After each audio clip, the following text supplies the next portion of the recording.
बिस्मिल्लाहिर्रहमानिर्रहीम।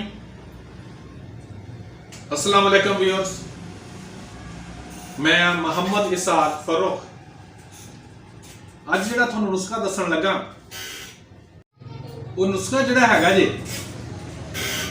बहुत ही वधिया है उन्हां लोगों वास्ते जिन्हां दे दिल जिहड़ा बड़ा कमजोर है। पहले मैं एक वीडियो बनाई सी कि दिल के वाल जिहड़े हैगे ने उन्हां दे खोलण वास्ते ते दिल दीयां शरियाना खोलण वास्ते। ते एक भैन साडी ने कमेंट कीता सी भी दिल दीयां बीमारियां होर भी हुंदियां ने तो उन्हां ते वीडियो बनाओ, लेकिन सच्ची गल है कि मैनूं याद नहीं रहा सी।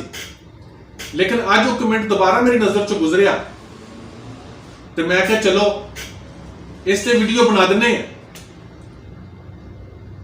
गौर नाल सुनना कि जिन्ना लोगों के दिल के मसल जिहड़े ने बहुत ज्यादा कमजोर हो चुके ने, हार्ट बीट जिहड़ी है वो 30-40-50 तक पहुंच चुकी हुई है और डॉक्टर ने यह कहा जे कि इनू हुण दिल दे नाल पेस मेकर लाना पेगा, यानी कि बैटरी जिहड़ी हुंदी है वो दिल दे नाल ला दित्ती जांदी है ते ओहदी धड़कन चलदी रहिंदी है ते जिंदगी दी गड्डी दौड़दी रहिंदी है। लेकिन अगर तुसी ये नुस्खा इस्तेमाल करोगे तो इंशाअल्लाह तआला अजीज थानू पेस मेकर लगवाने की जरूरत नहीं पैगी। डेफिनेटली गल है कि इहदे नाल कुछ थानू परहेज भी करना पेगा, क्योंकि ऐसा मरीज जिहदा दिल बड़ा कमजोर हो चुका होवे उहदे कोलों पुछ के देख लो। तुसी जिहड़ा भी मरीज होवे, तुहाडा कोई रिश्तेदार है जे, यार बेली सज्जन मित्र जिहड़ा भी हैगा जे, उहदे कोलों अगर पुछ के खट्टियां चीज़ां किन्नियां खांदा रहा है, खट्टे फल कितने खांदा रहा है, तो तुहानूं एक ही गल जवाब देगा कि ना मैनूं तो खट्टा बिल्कुल ही चंगा नहीं लगता। तो कई मेरे भरा इहो जिहे ने, कई भैणां इहो जिहियां ने कि जिन्हां ने जमा ही कदी भी खट्टा नहीं खाता। ते पहले वो लोग हुंदे ने कि जिहड़ियां खट्टियां चीज़ां तो नफरत करदे ने, खट्टियां फलां तो नफरत करदे ने, दिल उन्हां दा कमजोर होना ही होना। एक तो पहला तुहानूं ये पॉइंट लभ गया कि जिंदगी च अगर तुसीं ये चाहते हो कि मेरा दिल बड़ा कामयाब रहे तो खट्टे फल जिहड़े हैगे ने जरूर खाधी करो। खट्टे फल कोई भी जिहड़े हैगे ने नुकसानदेह नहीं हुंदे। एक सोच लवो कि जिहड़ा भी फल जो कच्चा होएगा उदों खट्टा होएगा, कोई फल देख लेना, खजूर है, अंगूर है, अनार है, अंब है, जो भी खट्टा जो कच्चा हैगा सी ते खट्टा हैगा सी, अल्लाह ताला ने बाद विच उहदे विच मिठास पैदा कीती। तुहानूं दस दिता कि खट्टा जरूर खाओ। जरशक जिहड़ी हैगी है बड़ी अच्छी दिल वास्ते, बड़ी अच्छी दिल वास्ते, वो जरूर खानी है। तो हुण तुसीं नुस्खे दा सुन लो, क्योंकि इंतजार कर रहे होवोगे कि सानूं जल्दी नाल नुस्खा दस देवे। लेकिन भरावो बाकी जिहड़ियां गल्लां ने वो भी बहुत जरूरी हुंदियां ने कि अगर तुसीं उन्हां दा ख्याल नहीं करोगे तो फिर भी ठीक नहीं होवोगे। परहेज दा पहले सुन लो, क्योंकि तुसीं नुस्खा सुन के तो नट जाना, तो परहेज दा तुहानूं पता लगना, तुसीं वीडियो बंद कर देनी। परहेज चावल, ठंडा पानी, ये चीज़ां बड़ियां नुकसानदेह होंदियां ने इहदे वास्ते। रोटी ज्यादा नहीं खानी, जौ की रोटी या मल्टीग्रेन आटे की रोटी खा लो, चने की रोटी खा लो, ठीक है ना, वो चीज़ खा लो ज्यादा, वो थोड़े वास्ते फायदेमंद हैगी है। तो जदों भी कुछ सालन खाना तो नींबू निचोड़ लिया करो। तो हुण सुन लो नुस्खा। नुस्खा यह हैगा जी कि दालचीनी, आंवला, अर्जन की छाल, दालचीनी, आंवला ते अर्जन की छाल, जिन्नी मर्जी ले लो, थोड़ी मर्जी है। 20 ग्राम ले लो, 30 ग्राम ले लो, 40 ग्राम ले लो, 50 ग्राम ले लो, जिवें थोड़ी मर्जी होवे करना।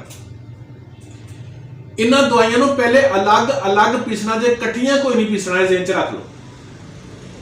दालचीनी नूं पहले अलग पीसना जे, तो फिर ਉਹਦਾ कपड़ छान करके कपड़े नाल छलनी करना, ने छलनी करके ਉਹਦੀ 20 ग्राम ले लियो। चलो वजन मैं दस देना तुहानूं, 20 ग्राम ले लियो। आमलेट भी पहले अलग पीसना ते कपड़े थानी छलनी करना, फिर ਉਹਦੇ चों 20 ग्राम लेना। अरदन की छाल भी अलग पीसना ते कपड़े थानी छलनी करना, ते फिर 20 ग्राम ले लियो। ਉਹਨੂੰ 20 ग्राम लैके मिक्स कर लेना। फिर बाद दे विच ते चंगी तरह मिक्स करके ਉਹਨੂੰ चंगी तरह ते ਉਹਦੇ ਵਿੱਚ शहद पाना ते नाल ਉਹਨੂੰ हिलाई जाना। शहद पाना ते नाल हिलाई जाना। ਜਦੋਂ थोड़े ते गाढ़ा जिहा हो जाए इस तरह की करके गोली बनाने के काबिल हो जाए। यह देखो, यह गोलियां बड़ियां पईयां ने। यह गोली बनाने के इस तरह की एडी वड्डी गोली बनानी है जिवें चना हुंदा जे। एडी वड्डी गोली बना के इनू रख दिओ, सिरा सुक जाए। तो सुक जाए जो यह गोलियां सुक जान तो इवें दी करके बन जान, तो जिहड़ा मरीज जिहदा दिल बड़ा कमजोर है, दिल की धड़कन बहुत घट हो गई है, डॉक्टर ने कहा जी कि इनू पेस मेकर लवाना पेगा, इस तो बगैर हुण इहदा गुजारा कोई नहीं। तो यह दिल जिहड़ा हैगा वो डुबदा ही रहिंदा, हर वेले घटदा ही रहिंदा। उहनूं एक तो जरशक खिलानी है, तो यह गोली जिहड़ी है 3 दफा 4 दफा 5 दफा भी दे सकते हो तुसीं। यह मूँह च रख के चूसनी है। हुण तुहानूं पता लग गया कि जिहड़ी मैं कहा सी कपड़े थाणी छलनी करना जे क्यों इन्नी बरीक करवाई है, इस वास्ते कि यह गोली मूँह च रख के चूसनी है। तो तुसीं यकीन करो, जो मरीज चूसना शुरू होएगा उहदा दिल अगर घबरादा पिया सी, दिल डुबदा पिया सी, एवें थल्ले नूं ही जाण दिया सी, पानी पानी होण दिया सी दिल, ते अगर यह गोली चूसनी शुरू कर देगा तो इंशाअल्लाह ताला जी ठीक 5 मिनटों तो बाद उन्होंने अपना बिल्कुल नॉर्मल होना शुरू हो जाएगा। हुण तुसीं कहोगे एड्डी जल्दी क्यों? तो जिहड़ी गोली तुसीं ज़बान दे थल्ले रखदे हो उहदा असर कितनी जल्दी हुंदा? जिन्नी जल्दी उहदा असर हुंदा ना, दिल दे अटैक हुंदा जे तो असर हुंदा जे, तो जे ब्लड प्रेशर हुंदा ज़्यादा तो दिल दे ज़बान थल्ले रख दो तो असर हुंदा, उवें ही गोली इसका असर होना। तो नाल ही उहदा दिल घबराना रुक जाएगा, तो बिल्कुल मरीज इंशाअल्लाह नाल ही हसना शुरू कर देगा कि हाँ मैनू ठीक कुछ सुकून हो रहा जी। लेकिन दुध नहीं पिलाना, चावल नहीं खिलाने, जिहड़ियां सवैयां हैगियां ने, हलवा हैगा जे, इहो जी कोई चीज़ नहीं देनी, उन्हें भिंडी नहीं देनी।